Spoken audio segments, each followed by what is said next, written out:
So any comment? Okay, so let's start. Okay, so basics. Today, I'm going to talk a little bit about history. If you read the Feng YouLan's writing on this one, everything he's writing, I would say 80% of writing is based on the book called, I think in Feng YouLan, he called it the Treatise of Literature, or in Chinese, we call it the Yi Wen Zhi. Okay, these three words.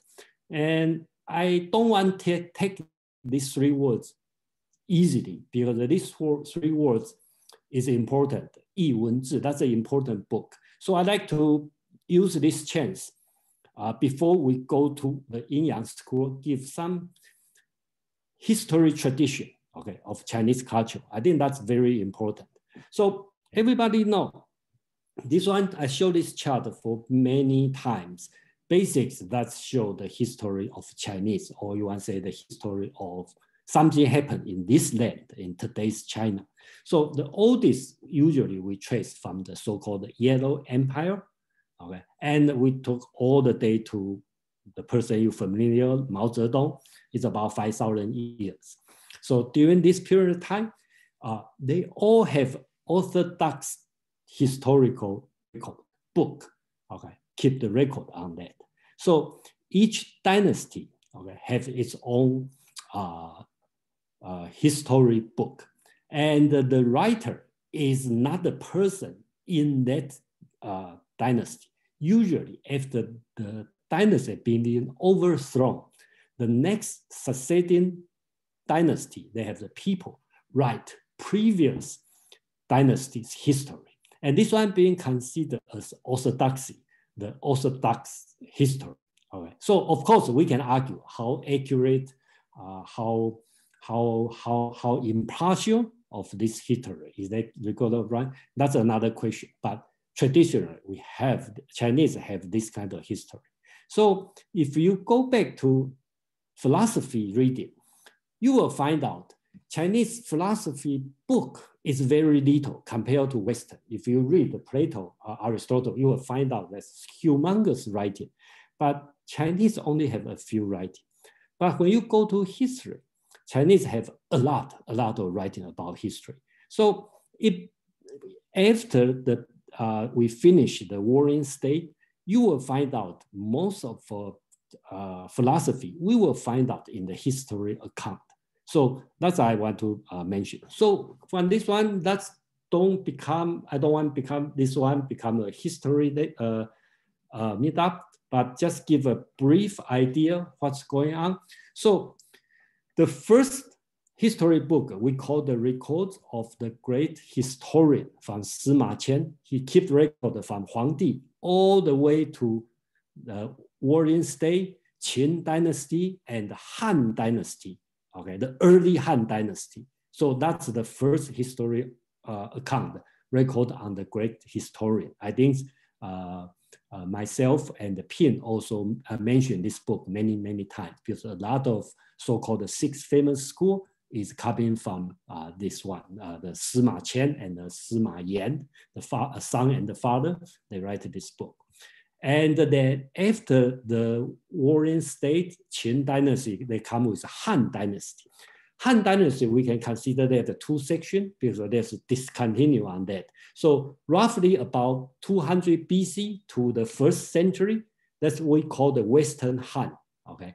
Then after the 1st century to about 200 AD, that's what we call it the later Han. So there's the two Han, okay, about 400 years, the first 200 and the second 200. And after that, they have about 50, 60 years of a so-called the Three Kingdoms. Okay, so that's the brief history to about the second, the third century, okay, of history. So today we are focused on the book called Book of Han, okay, and of course later on they have a book of later Han. They have the record of the Three Kingdoms. Okay, so that's today we are going to talk about. So historically, we talk about have 24 histories. Okay, so I list here. So for each dynasty have one. So to the record of the Three Kingdoms, today we are going to talk this one, the Book of Han. That's the Western Han. We talk about from 200 BC to about 10, the first, we can roughly consider the 1st century, okay, the Jesus time. Okay. So that's today's book. So you might ask, here I didn't list all of them because the history got confused, got very more complicated, because some dynasty you can see that's one, but sometimes like Song dynasty, actually they have the 3 kingdoms in China. Okay. So it's complex. And the Tang dynasty, before Tang dynasty, they have many, many kingdoms. So the history become complex. So I don't want to go through this one. And then, so I skip this one. And that's one, and most of people know it's a Qing dynasty. So after 1911, it's the end of the Qing dynasty. So suppose we have the history of Qing, and actually they have the 2 books, right? Because different government. China, the People's Republic of China, write one version, and the Republic of China, which is the before Taiwan's government, they write another version. So that's a 2 different versions. So I put a question mark here. So that's another thing, we want to talk about. So today we are focused on only a few sections of the Book of Han. Okay. So let me show how the tradition history book include in Chinese tradition. Book of Han, remember, it covers from the beginning, the end, from the beginning of the Han dynasty to the 200 BC, that's so-called the Western Han. Okay, so the book includes 100 volumes. Okay, so they have the 12 annals. Okay, annal means the 12 emperor. So each emperor has their own section. Then they include 8 chronological tables. They put a table to, the year, everything. They have the 10 treaties. Okay, they include music, law, food, good, geometry, sacrifice, literature, everything. Okay, and the 70 biographies. So for all the family people, general, minister, okay, and the rich people, they all have their own biography. So for these 200 years, that the history write down about 100 volumes on this period of time. So today we are only focused on the treaties, one of the treaty, which is Treaty of Literature. But we're not going to cover all of this one, because you can start to imagine how Chinese organize the history. You will see the emperor is important, the people are important, and the book, the 10 treaties basically talk about the book, the culture, right? So they talk about food, law, punishment, music, all this kind of thing. And one thing talk about literature. The intention is to cover all the book, okay, in this volume. Okay, so and today we are not going to talk all of this one, but we're going to talk about in this treatise of literature, the historian include Yin-Yang school, which includes 6 classes. That's why when you read Feng YouLan's writing, he talk about 6 classes of the Yin-Yang school, okay, coming from. So that's why I go back to this book, the Treaty of Literature, and they have the 6 classes listed. So let me show the list here. So this one is the Treaty of Literature.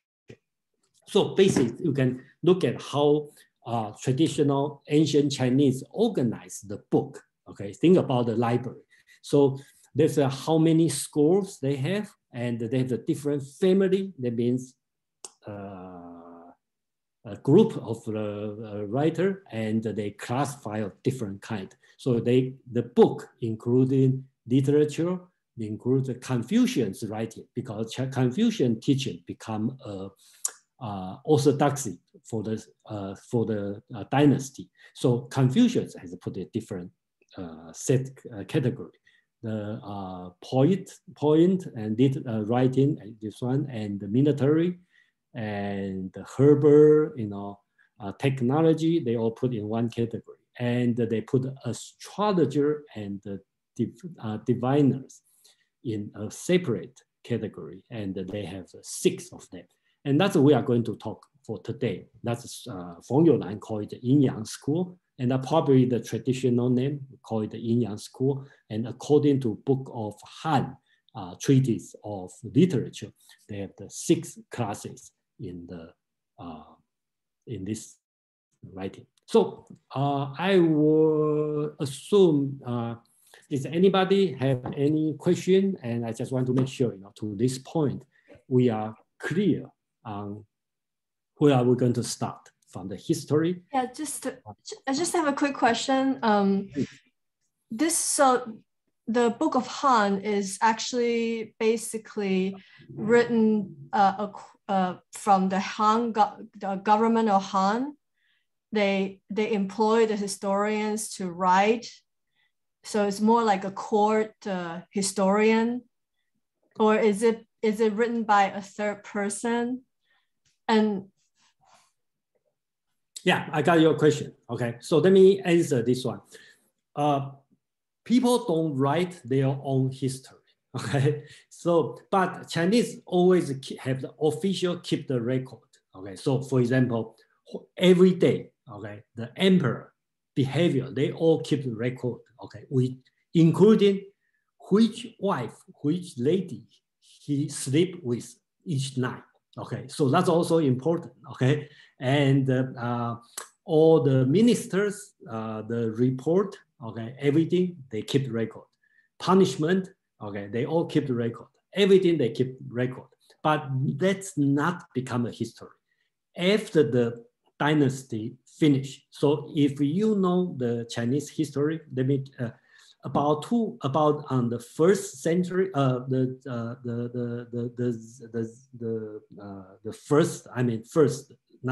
first year of the Jesus time. Okay, they have the usury, right, happened in the and one prime minister, okay, take over, become a Xin dynasty. So Xin dynasty only lasts for 15 years. So after that, they have the revolution, and the Liu family go back to resurrect the Han dynasty. So after that time, we call it Eastern Han. So during the Eastern Han, the government start to hire people.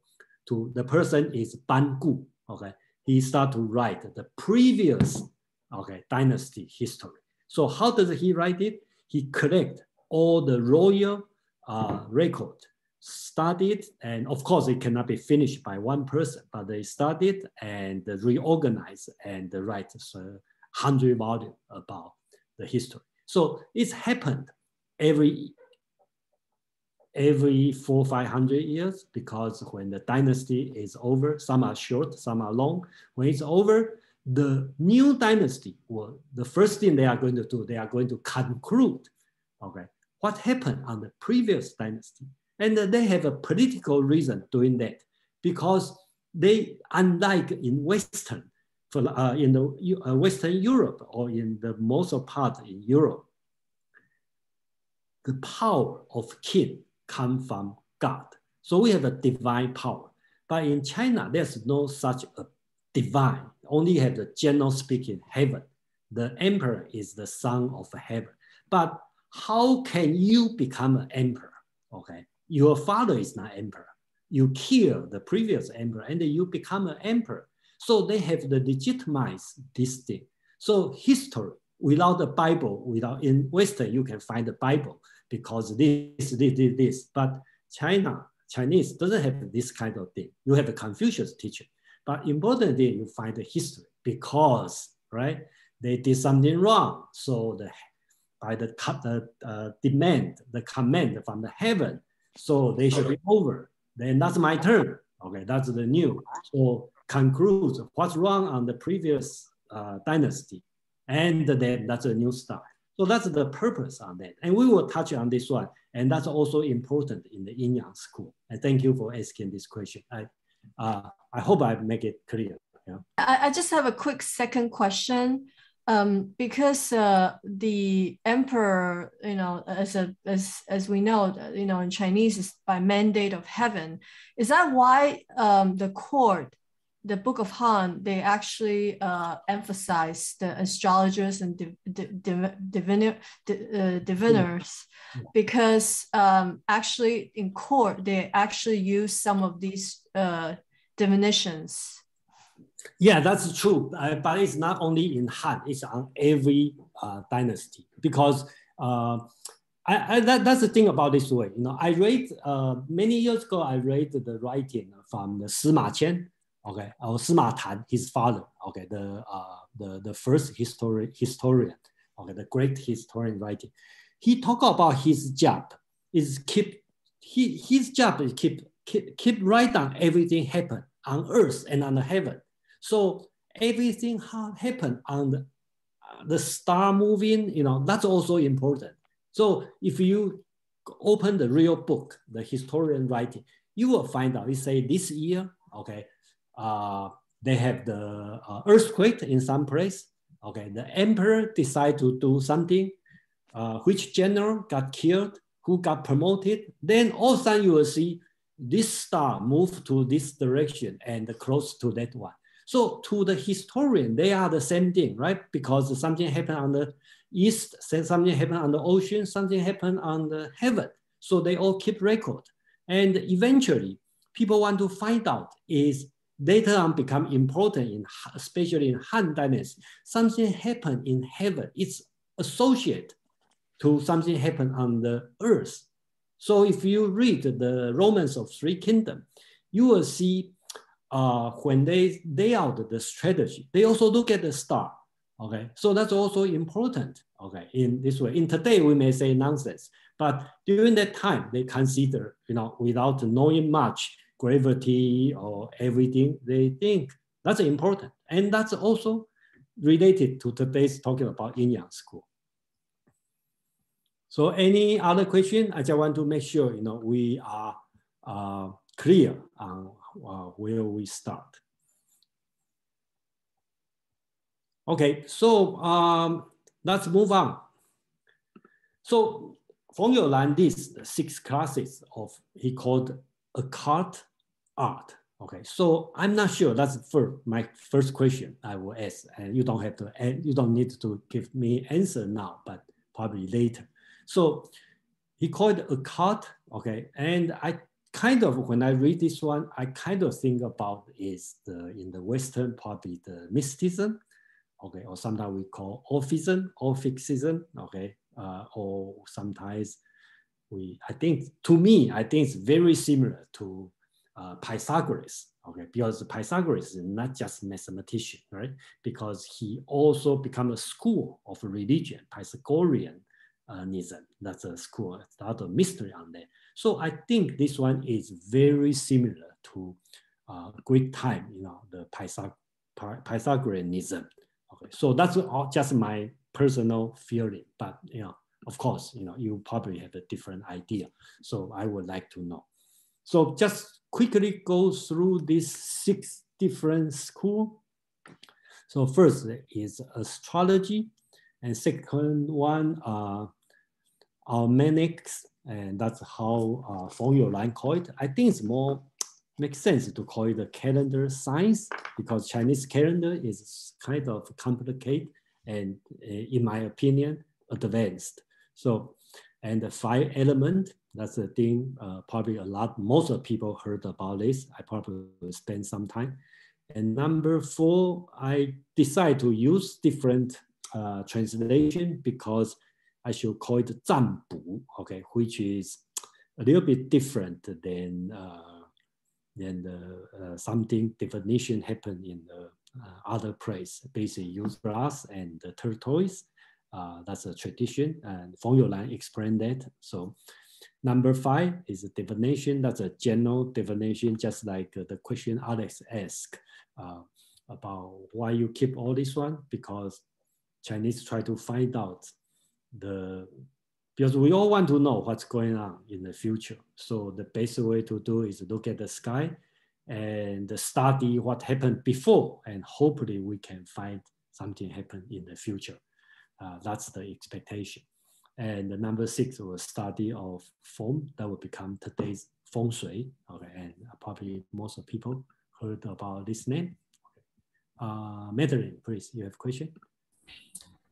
Yes, I did the reading, and I think I missed the grass and tortoise part. Could you just fill us in a little bit on that? Yeah, because he used a different translation, which I don't like. Okay, so he called, okay, let me read the text.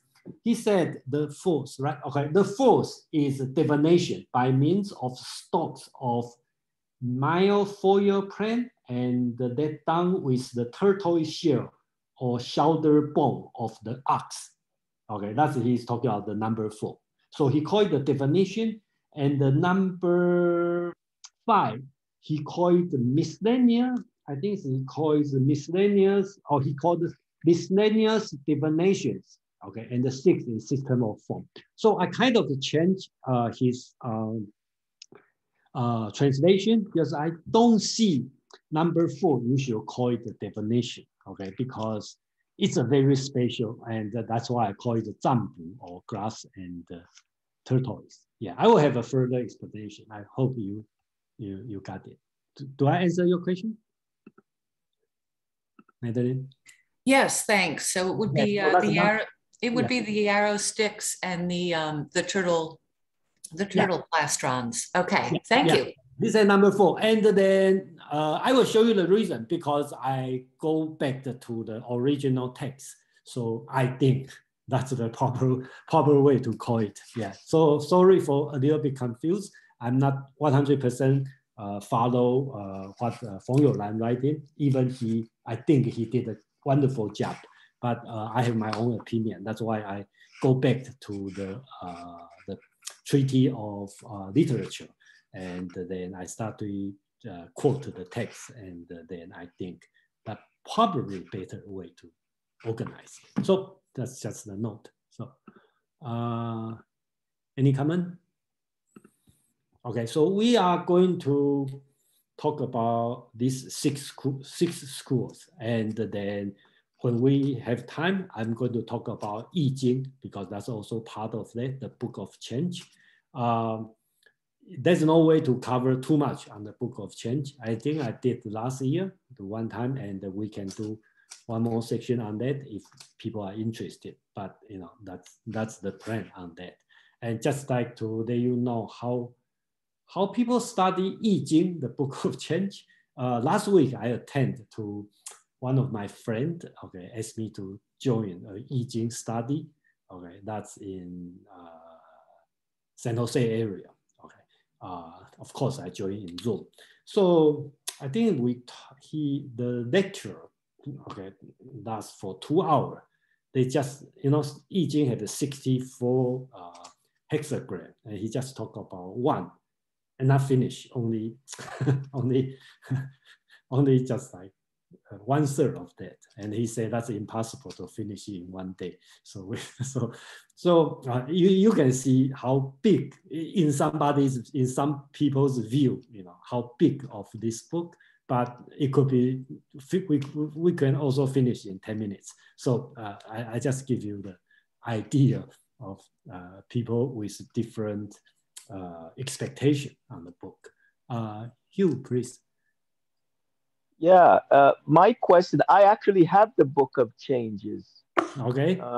Yeah, that I've been reading last week, and I just stumbled upon it at an old bookstore. I was in this old bookstore and I saw the Book of Changes, and I paid like $2 for it, but it's quite involved. It talks about the hexagrams and the broken lines representing yin and the unbroken lines representing yang, and things like that. Now what you talked about heaven, so heaven was just what, the galaxy? Is that how they looked at the heaven? They just looked at the area where the stars are, or okay, yeah. So, okay, so it wasn't like a person named God or Jesus, or it's more like the emperor was what, the son of heaven, so he would be in a sense like Jesus then or something, right? No, okay. So let me answer this question. I'm sorry for some people. Probably I speak about heaven too lightly without a further explanation. Some people in the Tao Te Ching reading probably has a better understanding. So so let's put it this way. Heaven is not God. So to answer your question, the Son of God is not Jesus. Okay, so that's number one answer. So heaven is sky. Just you look at the sky, but much more than sky. So you can look at us between God and the physical sky. That's between that. So they have a command from the heaven. Okay, so heaven is sort of like a God. Okay, but it's not the God. So heaven has some will. You take up heard the will of heaven. Okay, so it's not God's will. So that's the difference. So after a while, you probably will understand better. And I will welcome if somebody want to explain. Have you ever? Do you know the writer called? There is a guy. I can't remember which university in the United States, but his name. I have both his books. His name is Richard Tarnas, and he writes a book called the Passion of the Western Mind. That was his first book that deals with the way the Westerners think, having a Greek philosophy, Roman philosophy coming down the pipe to Latin and then to English and so on. And then he writes a second book called Cosmos and the Psyche. And he proposes that when certain planets, the way they move, affects persons' behavior or society's behavior. And when I was doing the reading in chapter 12, of which you designated for today's lecture, I noticed there was some similarities in that you know, the behavior of a society is based upon what happens in the stars and the way the planets kind of line up. Thank you, Hume. I think you are right. Your feeling is right. That's the kind of feeling about heaven. And then I think last year someone suggested me to have a whole section talking about the heaven because that's very different concept. And I remember she's from the Islamic background. So you can, that's how different when we talk about, when I lightly said heaven, okay, it's, I know in somebody's mind will think about God. Then some, just like you said, the Son of God, that must be Jesus, right? But I will answer is no, okay? Don't take it as Jesus. But I should tell you that sometimes, especially in the Christendom, in Christianity, and a lot of the missionaries that tried to infiltrate China, they tried to translate Shangdi. I think, I don't know if I'm pronouncing it right. Yeah, you are right. Shangdi, as the equivalent of Jesus. You see, they try to take a Asian or a Chinese philosophy or a Chinese understanding or word, and they want to make it into an equivalent. But now you're telling me it's not really the equivalent. You see, that's the thing about translation, right? Yeah, that's a big issue. I think we probably should not talk too much on this one. We just assume that's the it's not Jesus, okay? It's not. Yeah, I understand. I understand. I totally it's not understand. just that's a something, okay? More powerful than sky, less powerful than the God. Okay, let's put this way. Right. That's right. You mentioned the word 上帝, okay? That means upper emperor, okay? So that's a new word created by Jesuit missionary, okay? Because they have to find the word for God. Okay, and they cannot lightly take the word as Shen because they have too many in China. Okay, so we have to create something. Okay, and this word has the trace on the Zhuangzi's writing. Basically, he called the creator. Okay, so which is similar to the Western sense of God. Okay, so I think we should let's stop here, but just keep in mind. Yes, absolutely. Yeah. I thank you very much. Suggest me instead of calling heaven, some people suggest me just call it Tian. Okay, that's the Chinese meaning of sky. or heaven. I understand. So somebody suggest, so probably that's another way to avoid confusion. Yeah. So that's another way to do it. So probably we just call it 10, then we will know what I mean. Okay. Yeah, So, thank you very much. Thank you very much. You're welcome. That's a good question. And I really need this kind of question because I don't want to mislead the people think about the heaven, the Chinese emperor are all Jesus, you know, and reincarnation. You know, I just say that's wrong. Okay. So first school, we talk about astrology. Okay. So if you see the Chinese word here, that's I quote from the literature, the Treaty of Literature. So when we said 6 classes, remember we call classes. We are not talking about the different section or different division of this Yin-Yang school. They all interrelated. So we just roughly put in the 6 classes. It's not like, oh, I belong to this one. No, it's not like this. They all related. So you will see 5 elements, Yin and Yang, and the Yi-Jing, they go all over the place. So that's the first thing I want to make sure, you know, there's no misunderstanding here. So first we talk about astrology. So according to, that's my translation, astrology, okay, is to study the order of 28 constellations, okay? Chinese have 28 constellations, and the progression of 5 planets. Okay, so the 5 planets is same as Greek. Okay, they understand. But I think around the world, people understand the same way. That's the Mercury, Venus, Mars, Jupiter, and the Saturn. Right? 5 planets plus Sun and the Moon. That's 7.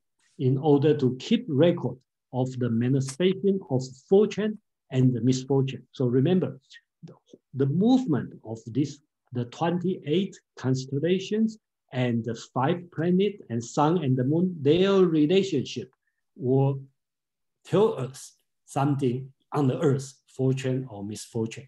So remember, that's very political. Talk about the sage kings. Use this as a reference to rule. So that's the answer to your Hugh's question. Okay, what's the heaven? It's not God, but the movement on the sky. It have a reference to what happened on the earth. So the sage king will use this one as reference. Remember, it's not reference. They just not follow. They use this one to study, to reference, and decide how to rule. So according here, the writing quote the Book of Change, Yi-Jing, the number 26, study a phenomena of the heaven in order to inspect the current trend. So you know what's going on. If you have a war between Russia and Ukraine, then you can look at the sky. Oh, because, you know, that's the reason it happened. So that's the astrology talking about. And then 5 planets.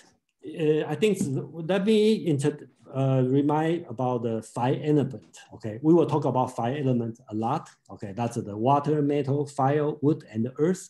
So how does the Chinese name these 5 planets, right? Based on the 5 elements. So Mercury is water, Chinese call water star. Venus, Chinese call golden star or metal star. Mars is fire star, and Jupiter is wood star, and Saturn is earth star. So basically it's associated with 5 elements. So another thing people will be interested is the animal, right? The 12th zodiac. Okay, that's also associated. Basically, they have so-called 10 heavenly stems and the 12 earthly branches. These 12 earthly branches, basics is zodiac. They divided the sky to 12 different sections, okay? And each section depends, that's the time. So the 12 animals, I think most of people familiar with, let me show this 12 animal, right? This year is year of tiger, okay? So tiger, then rabbit, that's next year, and every 12 year. So basics, the 12th year is the zodiac. So the combination, so it's not as simple as this year's tiger. They have a different kind of tiger. So they were combination with 10 heavenly stem. Okay, so it's impossible to translate. In Chinese, we call 甲乙丙丁戊己庚辛壬癸, because Chinese has no letter. It's difficult to do A, B, C, D, E in an order, but they have the 10 heavenly stem, okay, as an order, okay, and then combined with the 12 earthly branches, which is zodiac. So because both are even number, so if you do the so-called LCM, right? The common multiplier, that's a 60 combination. So every 60 years, they have the repeat cycle. So remember, this cycle is not just for year, because every month, every 60 months is a cycle. Every 60 days have a cycle. Every 120, because every 2 hours consider an hour in thing. So that's every hour have their own cycle. So that's the 8. So-called 8 words. Okay, so any moment it belongs to 8 words. Okay, so that's the so every, I think if you have a Chinese family and more traditional, you probably know when you were born, which year, which month, which time, and then you have which year, month, day, and the time, right? So you have your 8 words that will determine, or that's important to your lifetime fortune. So that's so-called 8 words. That's the important thing. So I should not go too much on that, but basic, that's the thing. So any question, or I hope I make it clear on this part, and that match for what Feng YouLan's writing, if you read it, and then it also match for today's situation. Oh, one thing I forget to talk about, Japanese also follow the same tradition. If we call the Monday, Tuesday, Wednesday, Thursday, Friday, Saturday, and Sunday, in Chinese, just call it the 1, 2, 3, 4, 5, 6, and the Sunday. Japanese, they based on the meaning of Monday, means moon. Tuesday, I don't know how Tuesday go to fire, but Japanese will call the fire day, and the Wednesday is a water day. Thursday is a wood day. I think it's because Thursday is related to Jupiter, I think it's in the Western. And the Friday is related to Venus. So in Japanese, called Kinyobi, okay, that means the day of metal. And the Saturday is Saturn, which is Earth. So we call the Toyobi, okay, that means the day of Earth. That's the Japanese still follow the same tradition. Hugh, you have hands up. Yeah, I just have a simple question. So do you follow this tradition, or is it just, do you find what's tradition? There's many traditions. So. well, sorry. What I meant is, do you see this as superstition, or is it something that you take seriously, or? Depend on who you ask. If you ask me, I never take this serious, but I kind of follow because it's a tradition. If not cause too much problem in my daily life, why not just follow? That's my attitude. Yeah, I understand. Yeah, I'm not a superstitious person. So so that's me. That's just me. But that doesn't mean. Yes. But there are people who follow it from a superstitious point of view. Yes, they do, and not only Chinese. I find out a lot of American probably more superstitious. Yes, it's true. It is true. I agree with you. Okay, no comment on this one because that's your choice. Madeline, please. Yes, I thought I would just chip in with a couple of miscellaneous things.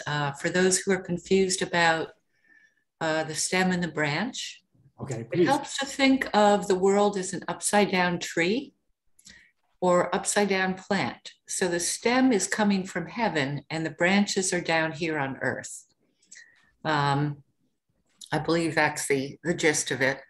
As far as the calendar goes and the hours, they had 12 hours in the day, which was 2 of our hours. And each of their hours had a guardian. And they're so beautiful. I know the guardian, I think it was of the midnight hour. It's a rabbit with a sword, and it's so beautiful. The way they did things was they would carve something in bas relief and they would do rubbings of them, which was how you could make lots of reproductions of things before there was readily available printing or Xeroxing.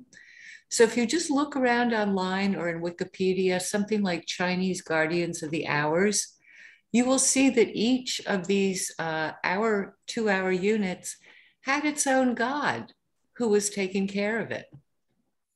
Yeah, thank you for this. And I just remind it one day it's every 60 cycle, right? So today's I think the midnight is the red. Okay, it should be red, I think. Okay, and then tomorrow will be different kind of red because based on the 10 heavenly stem. Okay, so there are different. So it go cycle. It can go on and on. So I will talk a little bit more on the second part on the calendar. Okay, so that's related to calendar. That's why I say it's all related. Okay. So let's move on to the second one, which is the calendar. Okay. So first, most of people know Chinese calendar is the lunar calendar, but which is not all correct because the Chinese calendar is lunar plus solar. Okay, because all the so-called solstice and equinoxes, they all match with the calendar, Western calendar. So basics is using lunar, which is based on moon, and the solar together, but the lunar as a base. And so that's the Chinese calendar. That's why I think it's quite advanced. So according to the Treaty of Literature, is right. The calendar signs, okay, that's Li Pu, okay, is to arrange 4 seasons in proper order to adjust the days of the equinoxes, okay, which is spring and autumn, and the solstices, the summer and the winter. Therefore, okay, again, that's also important on the political. The sage king must rectify the royal calendar in order to unify the color of official clothes and the structure of color. So calendar is not only a science, it's also political important because the emperor, or when the emperor ascend to the throne, the first thing he will announce this year is what year. That's the use his name for the year. It's probably difficult to understand, but if you look at Japan, still keep the same tradition. This year is Reiwa, right? Because 4 years ago, he became the emperor, so he started the year as Reiwa. Okay, so so this year I think is the 4th year of Reiwa, and his father is the year of Heisei. Heisei is I don't know how many years, 20, 30 years. Okay, so when the new emperor started, they started the year 1, but they give a name on that. That's happened in Japan even today. So you have no way to know 20 years, January 26, okay, how going to do it because you don't know. Is that the Reiwa still alive or he died already? They have a new emperor. They have no way to know. And then if you ask you the question, how about the how many years between Showa and Showa 3rd year and the Reiwa 1st year? You don't know because you don't know how far between these two emperor. So and China get even more complicated because one emperor may have many different day, different year to start. So that get very complicated. But just want to know the takeaway is it's important for emperor to start his year as day. And sometimes you got killed if you don't use correctly. Okay, if that's how serious it is. So that's the calendar. Okay, and in today's sense, Okay, and Hugh will ask me, okay, do you still believe this? Same thing, same confusion. Today we call the Huangli. Okay, right now it's much easier because it's online. So I just covered today is March 5th, right? So basics, that's still happen today for a lot of people. So here we said, if you see the red one, that's something you can do today. And the black one or the blue one is something you should not do today. So every day will be different. So you can check, and before I have to bring the book and to check, and right now it's online, so it's easier to check. So basically it will tell you, okay, what day is today, and this one is something good, for example, good for open a business. Something I even don't understand, okay, so to make in the clothes, to make a deal. What is bad, okay, travel, okay, and moving, bury the death is a bad day. Today is a bad day. So basics, that's the still happen today. So I believe Hugh will ask me, do you believe this? And I will say, no, if not change my plan, I do it. And then if too difficult, then depend, you know, I find the shortcut or something, you know, so. Right. And again, that's me. And they sometimes some people will hire the so-called Feng Shui master to find the perfect day, and not only day, you can go to the perfect time to make sure you will do something very successful. So that's the thing we talked about. So any question and comment on this one? Yeah, just quickly, can you share? You said this is a website. Can you share the link of the website? Because I find this website pretty pretty well organized. Thank you. Let me send you later, you know, okay, on this one. Okay. Sure, okay. Thanks. Yeah. If you search for Huangli, okay, you should be able to find it. You know, they have a lot, and I double check with different one. It's usually is no mistake. You know, either everyone are correct. Just you know, because it's been written for a long time, and they have a certain method to calculate. I don't know the detail, but it's quite accurate. So accurate means consistent. You know, I'm not saying accurate because. Okay, number 3, 5 element. So I think most of people know what's the 5 element. So let me repeat here, the writing here in the Treaty of Literature. 5 elements are 5 constant forms and the qi. So they use the word form and the qi. So remember, I think constantly people call 5 elements because the Western, okay, we call 5 elements. So let's compare, okay, we have, China has metal, wood, water, fire, earth, 5 elements. And the Greek, you know, traditionally have the, if you read Platonic dialogue, Timaeus, right? They talk about the earth, water, air, fire, and ether. Okay? And then they have the different triangle shape because Plato is based on geometry and arithmetic. So they have some idea how does that will change to each other. So for example, earth is a square, 6 cube, so it will not change to other things. But the water will change to air, to fire, you know, that depends on the shape, right? And the Indian also have a kind of same thing, the earth, water, air, fire, and the space, akasha. So that's the thing. And then that's why most of people call it 5 element, but actually 5 element may not be correct. According to Feng YouLan's writing, I think you probably should call it, since he talk about form and the qi, so qi will related to energy, so you probably will call it the 5 power, 5 virtue, 5 elements, and it's related to everything. Okay, we will see.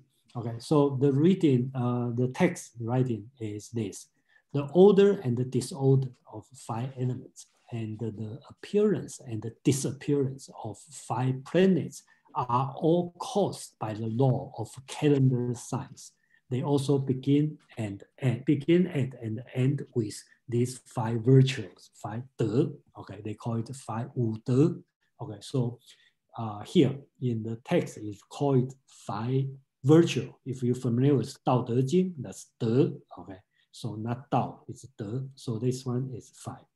So this 5 is different. If you take as an element, that I will say in general, it's wrong. Okay, basically these 5 will change each other. So just like in Timaeus, right? Talk about the water will become air, air will become fire, fire become ether, so all this kind of change. So in the Chinese, 5 elements is something like this. So killing and producing. So that goes through this one. So that's wood, fire, earth, metal, and water.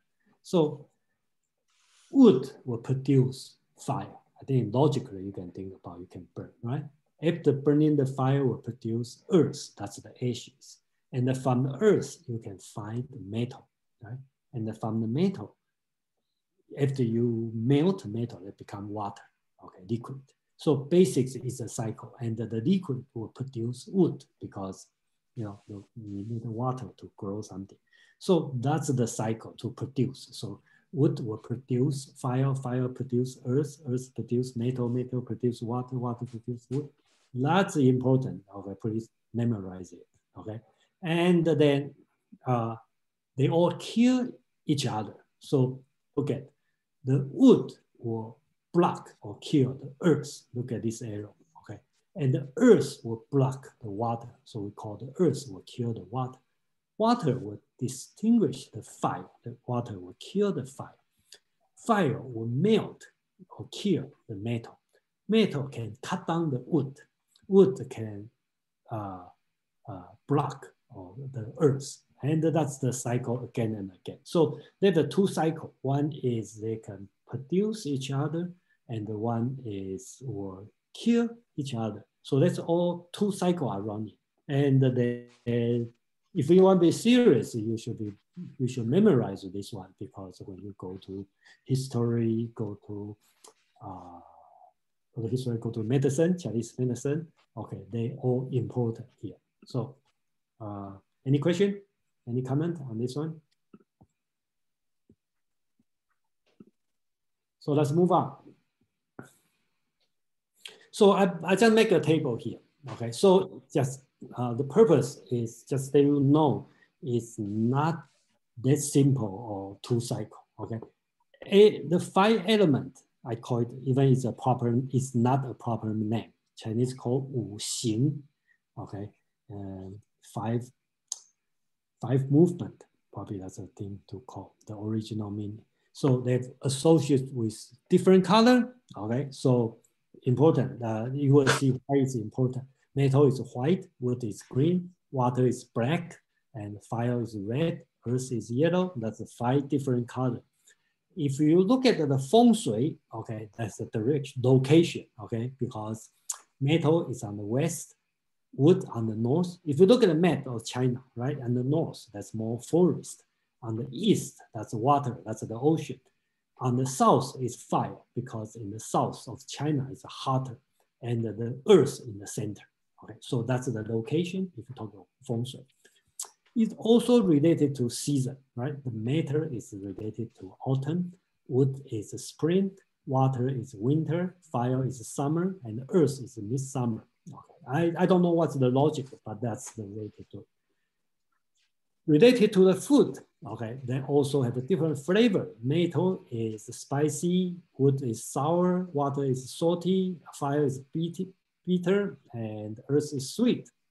Then go to the medicine, they have organ, right? So the metal is related to your lung and to your liver, to your kidney, to your heart, your stomach. So they all related. So when you see a Chinese doctor, so about you have some lung problem, so it's a metal, and then depend on yin and yang, then you will probably will ask you to eat something, okay, spicy, or I don't know, don't take my advice, but basically a more complicated way to look at.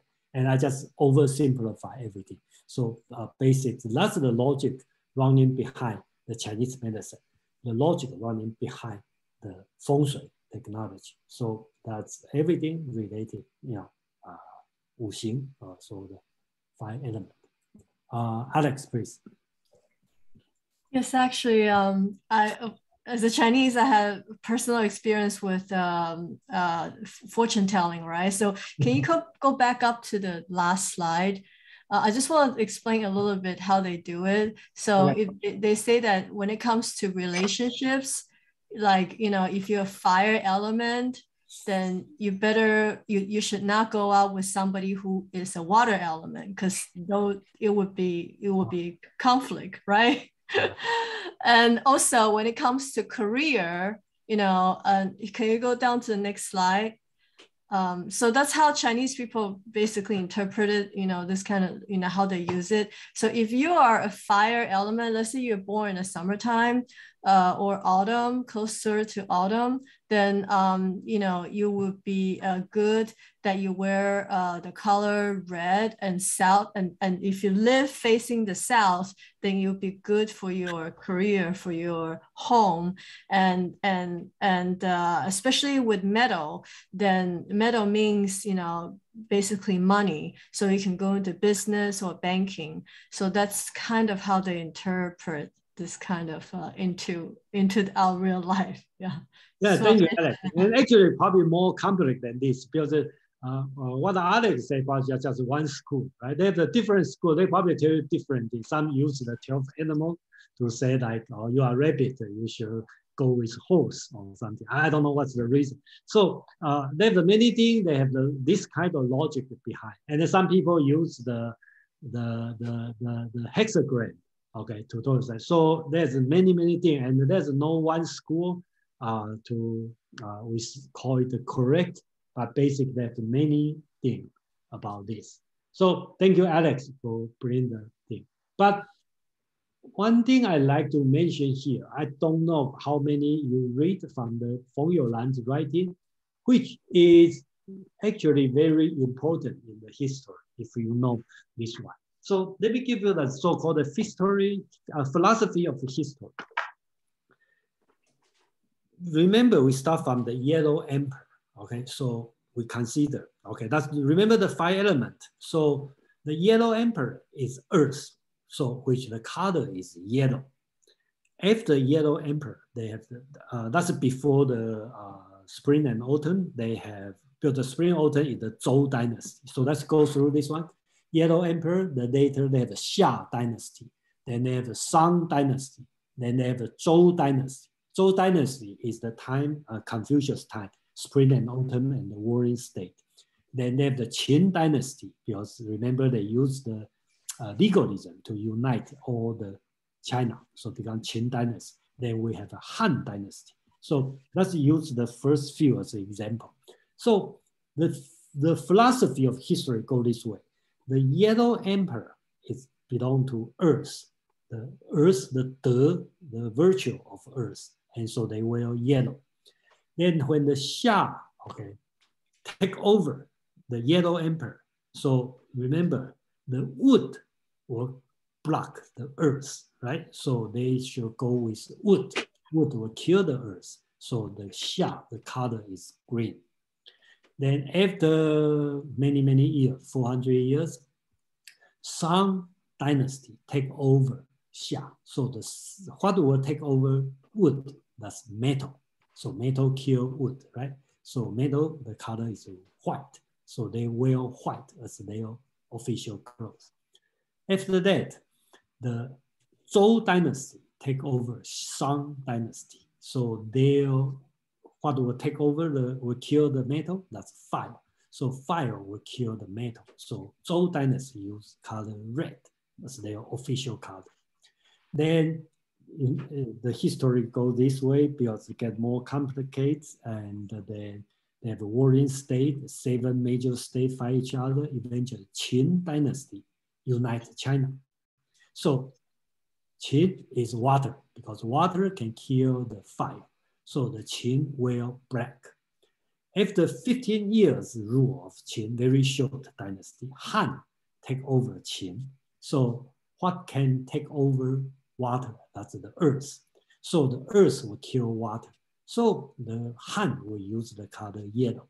So here is an argument in the scholar. Okay, if you want to call it a scholar, they say no. Okay, Qin is very short, only 15 years. It doesn't count. It's just kind of the rebel during the big wave. So actually, we should think about this way, because Zhou, we are continue. We means Han, that is continue from Zhou, recover from Zhou. So the fire will produce Earth. Okay, not because Earth kill water, because the fire produces. So we are yellow. So that's the way of teaching, going through on the philosophy of history. And this kind of philosophy, if you want to call it philosophy, it goes through for many years to, I think, to every dynasty have kind of this kind of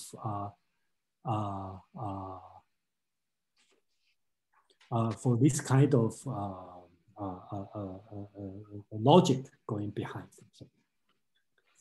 So let's finish on this one. So question, Madeline, please. Yes, as I recall, possibly not correctly, the Yellow Emperor is a kind of semi-legendary figure back in the midst of time. So now that you're showing this, I didn't really get that from the book, that it would be very important whether we are now completing the cycle and have come back to the Yellow Emperor, or whether the Yellow Emperor is yet to come, in a sense. Okay, so I think forget about whether or not they have really have a Yellow Emperor, but at least for 1,000 years, Chinese believe that's the Yellow Emperor, and all Chinese are from Yellow Emperor. So that's the number one. And that's the cycle, but it's not Yellow Emperor to come, kind of like a Christian idea for the second resurrection, not this kind of idea, but basically it's a cycle. So after Han, what's the after Han? That's the Jin, okay? The Jin will be the one take over Han. So they have a different, so this cycle goes through, and every dynasty, they have argued on this. So they will select the official color. The color will base on this kind of logic. So I think that's the thing we talk about. But it's not like Yellow Emperor will come. But of course, we can question whether or not they really have a Yellow Emperor or not. But I think in China, they even have a place. So that's the, Yellow Emperor lived for 120 years, and then he take the dragon and fly to the heaven. Okay, so that's why dragon become a symbol in Chinese culture, because the Yellow Emperor at the age of 120 years old and ride on the dragon and go to the heaven. So that's the legend. Yeah. So okay, so let's move on, and then number 4, I think the Madeline has this question, right? I call it 占卜 or 世归 in the Chinese words. So let me read what I got it from the Treaty of Literature. He talked about the 占 and the 卜. Actually, I should call it 世 and the 归. Okay, that's two different are used by sages. Okay, again, everyone related to sage. Okay, the sage kid. If you have a big doubt, and then consult with 占 and the 卜. Anybody can tell me I should spell B-U or P-U? Probably B-U, So, yeah, it should be B, I think, okay. So when 君子, again, 君子 is going to do something or travel to somewhere, he asks them, means 占 and the 卜, to get the message, and then he will follow the instruction.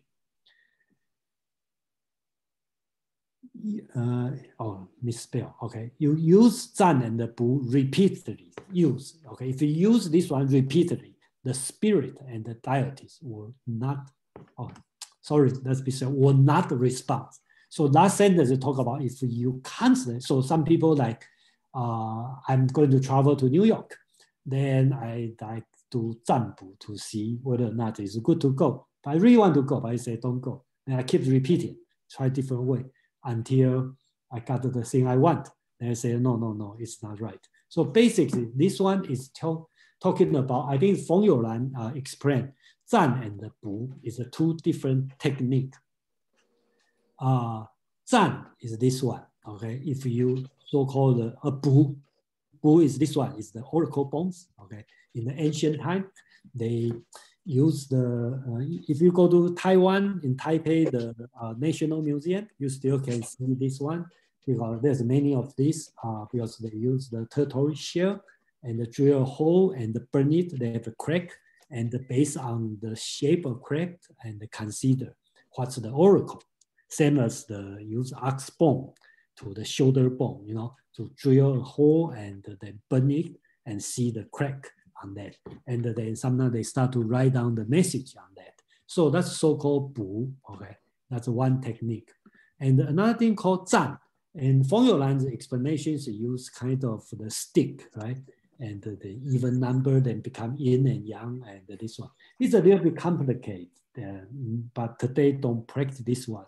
If you go to Taiwan, any temple, most of the big temple, you will see this kind of thing, okay? If you see this one, you just pick one, okay? They have one of 64, I think 64, usually 64 because match with 64 hexagram. So you just pick one of this one, I guess one, and they have the different box. You just find what's this one. Same as the calendar. You have a point, tell you some message, and then talk about, depend on what do you ask. You can ask, you know, whether or not I should change job. Should I break up my current girlfriend? Or, you know, should I relocate to New York or not? This kind of big decision. So you can ask, or you ask about you are going through surgery. Okay, is it good to have a surgery or just watch? So all this kind of thing you can ask, and you pick one of these, and that's from this tradition, and then you will find this message on this. And of course, this message it's not so obvious, not easy to understand, even you read the Chinese. So usually they have an expert sit there to explain to you. And it's free of charge, but they expect you to have a donation on that. So that's something still happen this one. And the different temple have a different kind of thing because they have a different God or whatever over there. So there's a different message. So it really depends. So some people will say, this temple is pretty good about marriage. So, you know, you go there, and then some are good for your business. So you can go there. So that's happened in today. So that's why I call this one 占 and 卜, because I think that's related to different technique on this. So question, Alex, please. It's just a quick question. The poem, the poem inside the qian, right? Is that from historical, or is that something that people make it up later? I don't know. I really don't know. But I notice, you know, they are different temple have a different writing. I don't know who decides this. I have no idea. But usually they were, you know, never been very clear, right? So that's the way to do it. If you're too clear, then sometimes it's wrong. So it's never been very clear. So they're open for interpretation. But usually their writing is pretty good, you know. Sometimes my personal issue, I usually don't go to the expert. I just get it and then read it. And whatever you got, you kind of like, you can serve as a warning, right? So if you are to take things too lightly and you see the words about like careful, or sometimes they will call the historical account, and they will say, I should be more careful on these things. So something like this. So it really depends how you want to take this one. Yeah. So Okay, so that's about the number 4, which we call it, I call it the Zan and the Bu. Number 5, divination. Divination, that's the text I write down here. Divination is to keep the records of the phenomena of all events and waiting for signs of the good and the evil. And the data is called from the Book of Change. It said, observe the events to foretell the future. Okay, that's, I think I already covered this one at the beginning. That's why Chinese the history is important. They keep on all things happen on the heaven, on the sky, and on the earth, everything. Okay, so because people try to find out, try to foretell the future, they want to know. Everything has a cause. Very similar to, I think most of human were this kind of thinking. Everything has a cause. Why do I get the cancer? Why have a war? Instead of look at the secular reason, you probably look at some divine reason. So that's that's the definition on that. And they have many things on this one. That's why Feng YouLan calls it the miscellaneous divination. So let's move on number 6. So this one is important, the study of form, okay? Basically, I just summarized it. Basically, talk about geography. Okay, I'm going to mute all, okay? Today. Okay, so, okay. Okay, so number 6, study of form. Basics is talk about, I just summarize, talk about geography of 9 states. Okay, in China, traditional concept 9 states, talk about the architecture of the city and the houses. So this one become today's Feng Shui. Okay, and the measurement of people and the animals, bone and the shape. That's another thing. That's another technique to look at the people's face, okay, and decide the personality. So let me show you this one, okay? So-called physiognomy, right? I don't know how to pronounce it. Feng Shui, okay? I think most of people know Feng Shui. And this one is kind of like still going on. If we go to the subway station in Taiwan, sometimes I still see people doing this. They put the place or in front of temple. There's some people, so-called expert, they will put this picture and they will look at your face and the nose, the person, and then to decide, what you should be careful and also match to the year and the day, the time, so very similar to in the Western so-called phrenology, right? In the phrenology, I think it's happening in the 19th century. People start to look at the school. I mean, in the English, right? England, people start to look at people's school. So this guys, people are smart. This guy is stupid. This guy has a hot temper. This kind of thing. But later being viewed as pseudoscience because they lead to discrimination, right? They always talk about the white men are smarter and the Asian, Indian are less human, this kind of thing. So basically viewed as pseudoscience. But this one is a little bit different. The basics look at the face. So here called Tianting. Okay, so if here you shining, okay, that means you probably it's going to can make a lot of money, and then also have the more in your face. Then that go complicated. I'm not going to go very detailed, but basics, that's the thing we are going on this one. So basics, that's one. So I will put a short stop here before I go to the Yi-Jing. Okay. And then, so basically this one covered most of Feng YouLan's writing, but I add more on the original text and related to what happened today. So that's the 6th school he's talking about. And this all, remember, this all related to Yi-Jing, all related to the 5 element, and all related to Yin-Yang. So that's I think. So, and so right now I'm open for a few questions, and then any comment, or you have your own thought on this one for like a few minutes on this. So any question? Alex, please. Yeah, I have a question. Why is it they call Feng Shui? Because American people probably don't know, but the literal translation of Feng Shui means wind and water. Feng Shui, wind and water. And my second question is, if I look at the diagram in the right, does that represent the compass of the Feng Shui master? They use like a special compass when they go into people's house. Yeah. Yeah, they use the compass to do that. Yeah, I think right now it's a lot. I think some if you buy a house, right, when you enter the ESCO, you can subject to Feng Shui as a contingency. So I think right now get very popular, and sometimes I find out in America probably more popular in at least in Taiwan. Probably not that popular.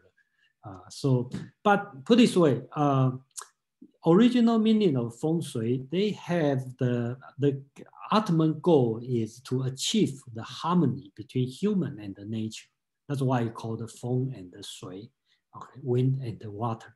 So they have the direction, all this kind of thing. Right. So, because when we were talking about the other 5 astrology almanac, the 5 power, there was no mention of wind. Feng, wind. They mostly talk about earth, water, fire. But Feng Shui is the first school that actually includes wind as an element. Okay, let's put it this way. Okay, we can go a little bit more on the, probably that means I should go a little bit more before this one. Let's go to Yi-Jing, okay, for a while, okay? So I think I probably will answer your question here. So let's make a quick explanation here.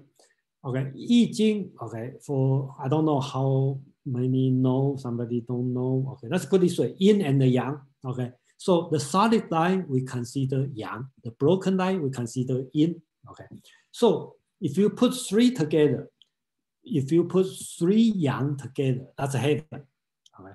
You put the 3 Yin together, that means that's earth. That's extremely Yin, and the heaven is extremely Yang. So since each one has a 2 combination, I use a digital, right? As 0, 0, 0 as Yin, 1 as Yang. So if you go binary, that becomes 1, 1, 1. That's number 7, and the 0, 0, 0 is number 0, right? So the first, we're always going from the bottom to up. So the first one is Yang and the Yin, that's mountain. Yin, Yang, Yin, that's water. So what Alice talked about, the Feng, which is wind, okay, it's this shape, okay, Yang, Yang, Yin, okay. Oh, I'm sorry, somebody correct me. It's Yin should space as Y-I-N. I write down as Y-I-N-G. So apologize for that. If you see the notes, just change to Y-I-N-G to Y-I-N, that's Yin, okay. And the thunder, okay, fire, lake, and heaven. So with 8 different combinations, so we call trigram, because you put the 3 stick, and then you have the 8 different combinations for Yin and the Yang. So that's 8. Same as the 5 element. Okay, that's why I think Alex asked this question, because I haven't gone through this one, I forget. So in the Feng Shui, this one also play the role, right? So again, if you see 8 different, 1, 2, 3, 4, 5, 6, 7, 8, 8, right? Different, they have heaven, earth, thunder, wind, water, fire, mountain, and lake. So you consider that's the 8 different phenomena. So there's a few things running together. One is the Yin and Yang, and the Yin and Yang become trigram, and later on become hexagram. Okay, I will talk about hexagram later. But that's one system. Another system is 5 element. okay, the fire element. So these two were merged together. But here we talk about the 8 nature phenomena. So Feng YouLan in his book, he also explained. I find out Feng YouLan probably not spend a lot of time to study Yi-Jing, so he make it only very beginning, okay, explanation. So basically, you can look at this one. You can go on and on, same as fire element. You can consider this 8 as a family. So all yang, that's father. All yin, that's the mother.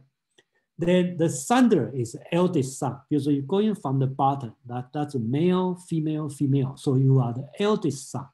So if it's a female, male, male, that's eldest daughter. Then if the male is in middle, that's so-called middle son or the second son. If the female in the middle, that's the second daughter or middle daughter. If the male on the top, which is the last one, that means youngest son. Female on the top, that's the youngest daughter. Then it also associated with the 5 element, metal, earth, fire, they have the way. And also associated with the direction. So that's why, when Alex asked the question, why the wind come out? Because the feng shui use compass, and then they also related. And I don't know what's the detail, but basics. That's how it related together. So let me go to the last section, and then, so usually when we talk about the 64, the book of change, at the beginning, Hume talk about the book of change. I don't know what kind of book you have, how many pages you have. You probably can tell me how many pages. When you spend $2 to buy a book of change, I believe that's in English. So I just show you the Chinese version I have. I keep this one for over 40 years, and that's not very. Yeah, this is Book of Change. This is the English one. The English. Yeah, how many pages you have? Oh, I have pages on this is 448 pages, something like that. Okay, so that includes the appendix too, like the. Yeah. So yeah. So it's not really a book. There's a lot of appendix on that, and a lot of Confucius teaching, and a lot of appendix. So it's a long story. I think I wrong. Yeah. I think you're talking without the appendix, right? Yeah. So basically, yeah.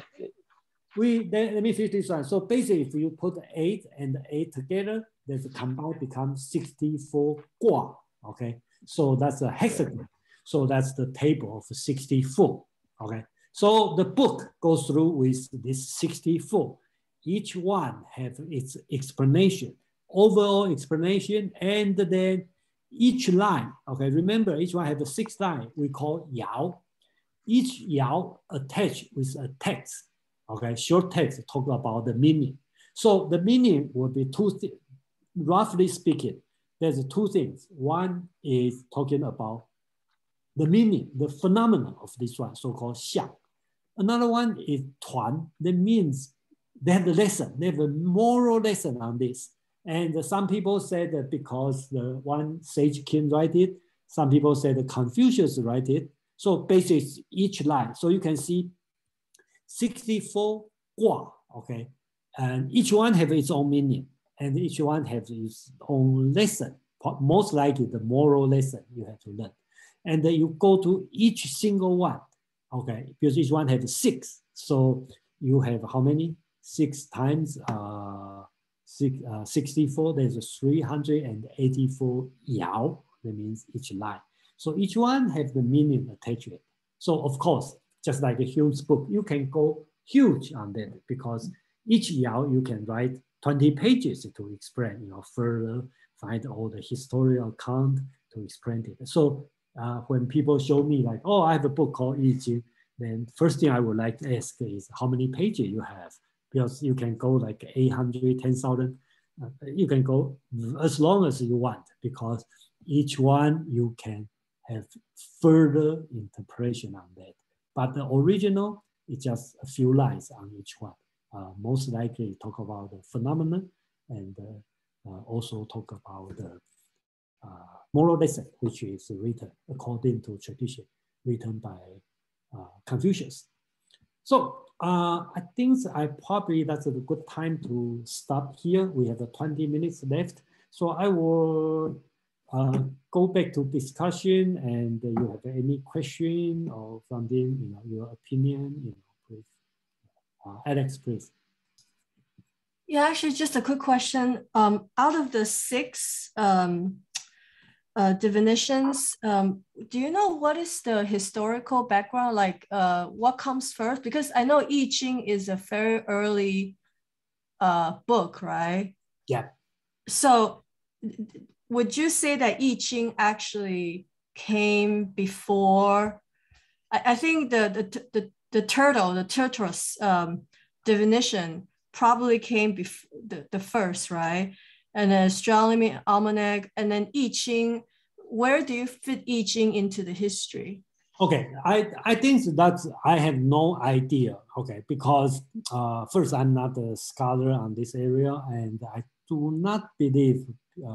I believe they all come in the ancient time, but I can tell is like you say the tortoise, the oracle bone, they come in the very ancient time in the Shang dynasty.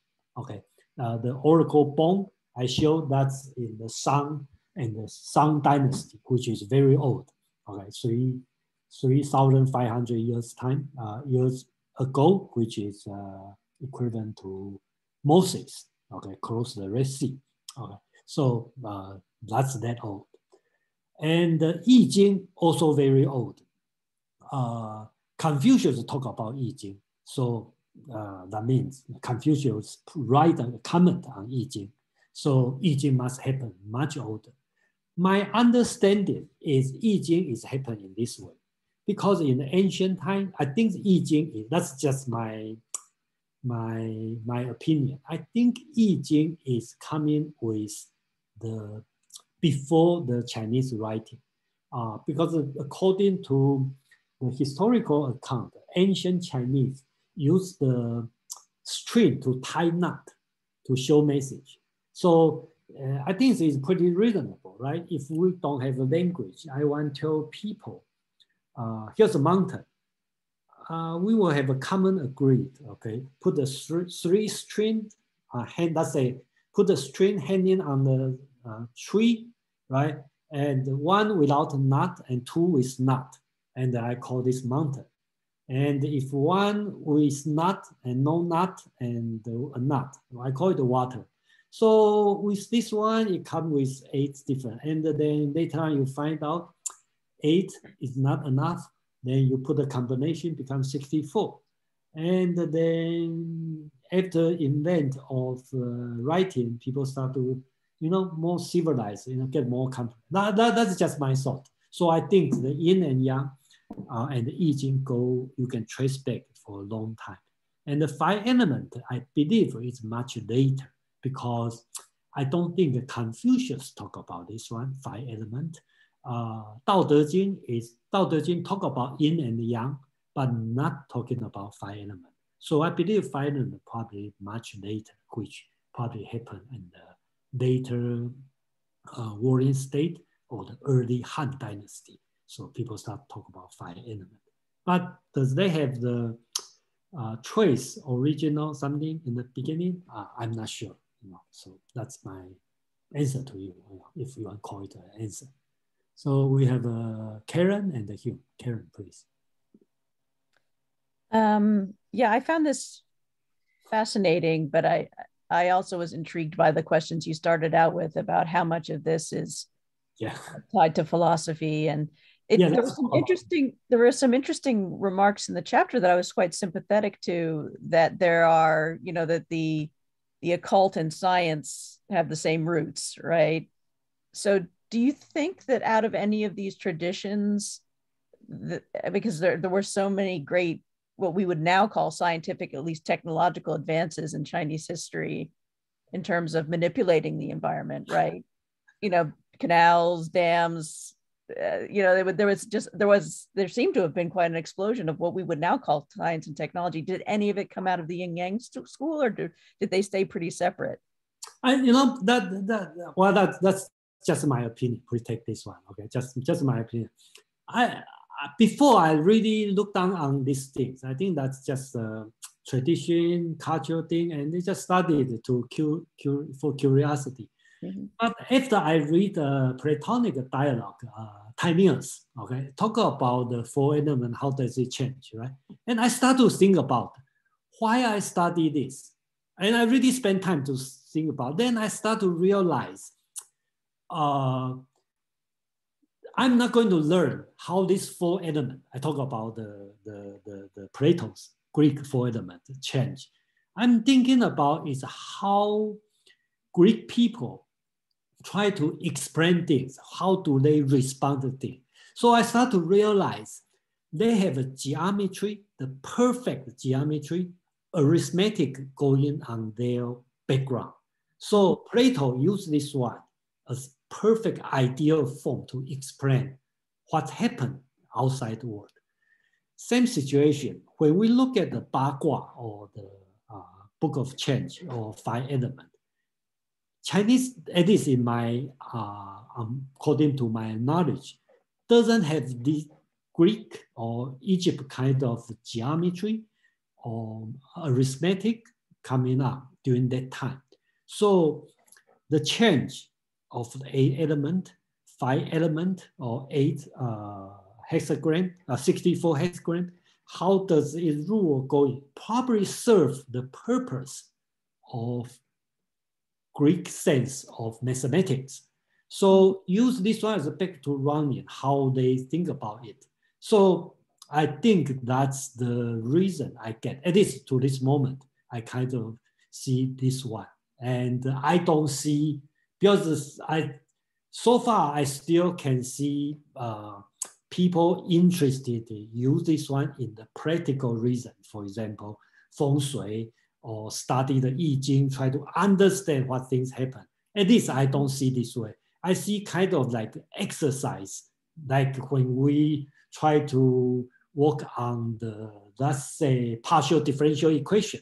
Okay. Sometimes you don't have a real purpose, but you just exercise it and then exercise your mind, and then you start to understand things. At least that's my thought. But of course, it's an open question. You probably have different idea on that. So I hope that I share myself, and I will be very happy to know how does everyone think about this, and that's why I want to, actually I'm very curious. How does everyone think?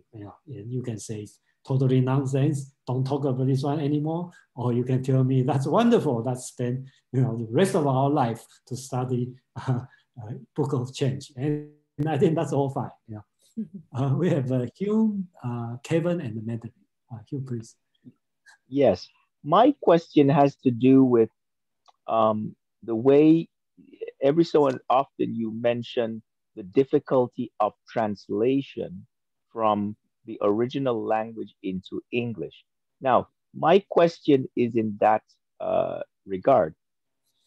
Can you explain the logic of the Chinese writing in English? Like, can you give us some idea how, I'm going to call it hieroglyphics. I don't know if I'm saying it, using the proper term for the Chinese characters, but are you able to explain the Chinese characters, and then does it affect the logic of how Chinese people think as opposed to how, say, English people think? Okay. I will not further discuss this question. Okay, because I think that's not related to today. But I really appreciate your question, but because it's too long, I don't want to run over time on this. Okay, sorry for this. But I can No, that's fine. Yeah, I can give you a quick answer, which is my answer. I will say yes, it affects the way of thinking. But I know I talk this one with different people in different philosophical group. A lot of people disagree. Some people say think that doesn't matter what language you use. People's thoughts are the same. It's definitely transferable translation. You can translate one to one. But my opinion is because of the shape, because of the writing, the Chinese thinking make it different. And that's another reason I encourage all the younger generation to learn at least bilingual, because I believe the language you use will open your brain. That's a personal belief, and then just my opinion. Okay. No, I appreciate your opinion. I definitely. And then I think this question will keep coming on, during the section. And thank you for asking. Yeah. Yes, absolutely. Thank you. Thank you. Kevin, please. Yes, thank you, Jason. Yeah, and everyone else. Yeah, for me, back to Hugh and who asked question, I guess. Of that. That's for me, my experience. I've been in China for 30 years, then came here 20 years ago. So it's really, in modern days, contemporary time, we focus mostly on the young. You think about another half of the concept out here. For example, use English. Our words lack of like neutral words, balanced words, as a general, maybe language as general, human language. So either it's good or bad, you see. We cannot say one thing is everything's good. However, that we do that all the time. It's either you kind of use your false dilemma or a false dichotomy. The second point is about the language and the thought. Language itself affects our thoughts. So language itself is problematic, you think about. And the search about the yin and the yang self, obviously this kind of balance, balance itself makes sense. However, we just didn't practice that way. We normally, not black is right. If we direct, that's one of, like Chinese laws, the idiom is balanced. You see something here, basically try not to go extreme. It's always how our language itself, because language itself, we use binary. It's help us to try to find it where it's okay, it's good, okay, I should do it. Because we always got a choice. If not, we're going to, however, when you do it, you lose another opportunity cost. I'm going to pause here. Thank you. All right, thank you, Kevin. Madeline, please. Thank you. Yes, thanks, Kevin. This whole activity, it's very sophisticated. I see basically a bunch of very intelligent people trying to reconcile a system of 5 processes, which is the 5 elements, with colors, directions, okay, so we'll call that one system. Another is Yin-Yang, and another is the hexagrams. So you have different numbers in each system that aren't compatible in terms of simple like multiplication and division and what goes into what. And the whole thing actually reminds me of the lunar solar calendar, in that it's 2 different kind of numerical and natural cyclical systems. And so this is like that, but using 3 of them really. It's really interesting, and it's a very interesting attempt. Personally, I would probably die rather than do a differential equation for recreational purposes. But I can see your point, Jason. And it does actually remind me of alchemy, in that people are looking at the natural world and trying to figure out what's going on in terms of processes. So I guess I would put it in the proto-science category. Thanks. This has just been completely fascinating. I love this. So, Madeline, let me ask you one question. So, do you think this one is equivalent to Plato using math and geometry? I think it's somewhat equivalent. As I recall from Plato, his ideas of math and the elements had to do with what the shapes of the atoms were for each different element. So they weren't really being used in the symbolic sense that we would think of them being used here. It does remind me of Plato, but I think it's better than Plato, really. Okay, it Yeah. is better than Plato. Yeah. Okay, all right. I'm not sure. You know, I personally, well, it's a different thing, but it's hard to compare. But you know, I think, yeah, I think both have the difficulty part. Plato is too long. The writing is just too long. That's the difficult part. One thing I'd like to, before the end, one thing I forget to mention is Book of Change, Yi-Jing, we call Yi, right? I think that's important. I just want to make sure we all understand correctly. When we talk about Yi, Yi has a three meaning. First, usually we translate as Yi-Jing means Book of Change. Okay, so Yi does have the meaning of change. But Yi has a second meaning, which is unchanging. Okay, so you may ask, why change and unchanging are the same word? Because you see the change, but the change is not random.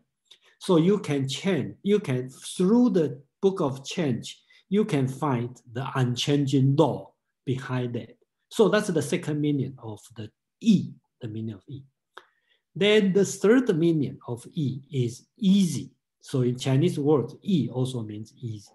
Because through the unchanging law, you find the easy way to understand. So Yi has a third meaning called easy. So that's have the three meanings running behind. But the English translation only call it Book of Change. It only take the first meaning, but actually they have the three meanings behind it. Alex, please. Yeah, actually, according to what you say, you know, the word "yi," it's has multiple meanings in Chinese, and it's not easy to translate into English. But I remember our last lecture on Zhuangzi. He said that, you know, the change is eternal, right? Yeah. Everything is constantly changing, so change is eternal, and therefore it goes both ways, right? And also change is easy because it could be influenced by so many outside factors, you know, yourself or, you know, environment. So I think the book of Yi-Jing has a very deep philosophy. I do think that, you know, out of all these 6 divinations, I do think that they are philosophy. There is a concrete idea of how they come up with these things. And I want to point out to what is the proper English name for Yin-Yang school. Actually, it's really about opposites. All the definitions are all about like opposites. You know, yin is dark. Yang means, you know, bright or hot or heat. Yin is like shadow. So you have these both forces that exist in the world that is, you know, dominates, you know, and everything else comes after that. So I think there's a deep philosophical meaning behind it, even though people often use these philosophy into superstitions and mystical practices, but I do think they're very important philosophies, especially for the Chinese culture and the Chinese thinking. I know, Jason, you're a very scientific person. You're not superstitious, but then you also cannot escape the culture, you know, that where you grow up with these ideas. So it's for as a Chinese person, even though you are scientific, but you also cannot deny that this is part of a Chinese culture. And actually, I was interested about your other slide. you talk about Pythagoreanism. Mm-hmm. Pythagoreanism. Okay. Yeah, well, yeah. I'm so sorry. I'm not totally. I know Pythagoreanism is a math, and it turns to religion, mm-hmm. but that is very different from the Yin-Yang school, because this is not a religion at all. This is about predicting the future, playing around with the elements, and using a philosophy or pseudoscience in a way, to come up with how, you can, do things and predict for the future. I don't know if that's what Pythagoreanism can do. So. Yeah, I at this point, I agree with you. That's why I need to open discussion on this, because it's a religion, Pythagoreanism. It's kind of religion group of thought, but I don't know much about this. That's the only thing I know, and that's why it's very wide. Just like I said, some people will say this one doesn't make any sense. You just look at, and some people will say, just like I joined a meetup, not a meetup, a lecture. They spend 2 hours only talk about one of the 64 hexagram, part of that. And he said, oh, we need to continue next time. So, and depend on how you want to look at this one. But that's the purpose I want to let everybody know. And that's based on this book, based on the original text. That's the writing it is. And I find the trace from the ancient time to today. And then I remember one scholar talking about how to define Chinese. I'm talking about Chinese, culturally Chinese, not the citizen of China.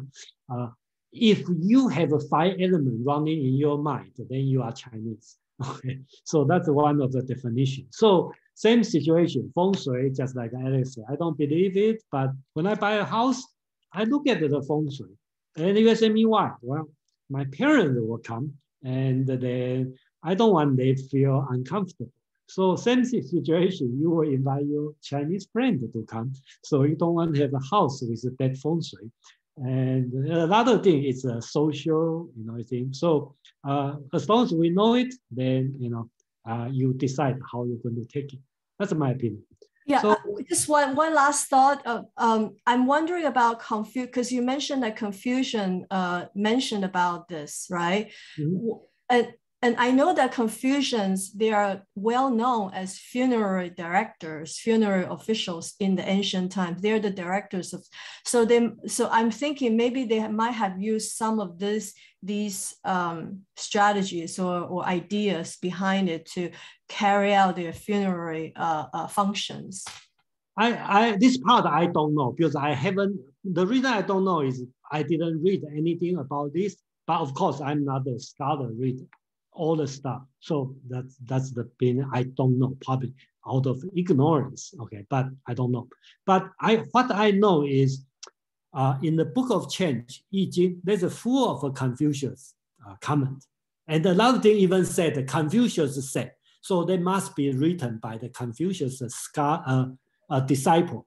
And when I read what Confucius is writing on the book of Change, he is not interested on the lucky or unlucky, fortune or misfortune, predict the future. He more interested on the moral lesson. He said, oh, that's always go this way. This one tell you is the strong, let's say, okay, that's one of the example. He said, okay, the star is moving endlessly. Okay, then he called 君子, okay, 自强不息, have to, improve yourself, never stop. So Confucius care about the moral lesson. So when he sees something supposed to tell you fortune or misfortune, but he come with the moral lesson. So that's the part that also interests me. So, that's the only thing I know. So when I read the book of Change, this book, okay, I kind of read about more on the moral lesson, okay, on the moral lesson. So like analects. I think this one probably more Confucius teaching than the analects. That's my opinion, okay, because there's a lot of Confucius comment on this one. So that's it. We have, it's Elena, is that right? Yes, and thank you so much, Jason.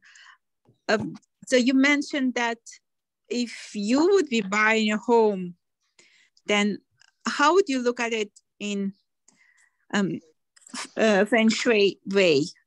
What would you just immediately start? Or how do you assess it? Where do you put furniture? How do you immediately start looking where what's north or east, west, south? What would be the protocol you would go through?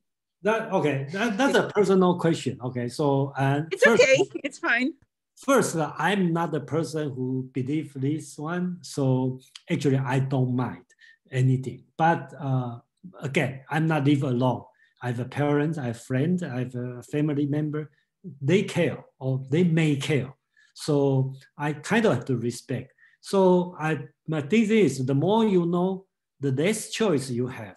So, so that I only look at the big thing. For example, you don't look at the highway just strong to your front door, and make sure when you open the door, you don't see the stair going down, and something like this, very general things. And and I believe the shortcut or trick. So if it's not, you have to buy this house or you have to do this, then they always have solution, right? For the smart people, always have solution.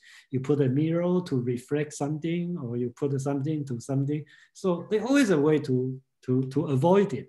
So that's the thing I will do. But again, that's not advice. That's just personal I do, because I'm practical and I don't want this kind of thing cause trouble to me. So that's just personal. But I know some people take it very seriously, but not me. So okay, Madeline, we run out of time. Then we have the Madeline. You have last comment or last question, please. Oh, okay. Sorry. I just wanted to add to the feng shui that the Chinese were the first, as far as we know, to use magnets. And so, of course, they seem to be first with everything. And it was with, they used them mostly for geomancy. So it really was where to site a house or where to site a village or a building of some sort. And that was in accordance with feng shui. And so they used the local magnetic currents and variations. They didn't actually do everything with magnets that we here in the West did once we got hold of them and started using them. But that was an important element of feng shui that I think doesn't get discussed that much. Yeah, thank you. This reminds me when I read, I think it's Francis Bacon, right? He talked about the three great inventions, okay? Printing, campus, and fireworks, okay? And he talked about these three great inventions, okay? But these three basics are all claimed by Chinese, invented by Chinese, right? But unfortunately, the printing, because the Chinese character, you have to make a thousand of a case, right? So it's difficult. Unlike in English, in the European, you have only 26 letters and plus upper lower case. So it's easy to do the mass printing. So that's number one. Campus, when the Westerner find it, campus used for navigation, but Chinese use for feng shui campus. Firework, and the Westerner used for the firearm, and Chinese doing for the firework. So the great invention with a different kind of application. So that's the thing, you know, if you talk about the great invention. So I think that's great to finish. And today it's a lot of talking. Jason, so you're not going to have a meeting next week? Is that what you said at the very beginning of the meeting? No. We have a two meeting. We have a continued meeting for next for March, and until April, I will take 2 weeks off. So next week we are going to do Xunzi, Confucianism, and then the week after we are going to do the Han Feizi, the Chinese legalism, and then the week after, Pin is going to lead us read the second chapter of the Zhuangzi, and then I probably will take 2 weeks off. Then we restart on the at the same time. we probably will do the. Okay. Thank you so much. Thank you very much, Jason. Yeah. So next week and for the rest of this month, we still have the meeting. Okay. So. Okay. Okay. So great, and then see you next week. Yeah. Thank you. Jason. Bye-bye. Thank you. Bye. Bye-bye. Thank you. Thank you, Jason. Have a great the rest of the weekend. All right. Thank you. Thank you.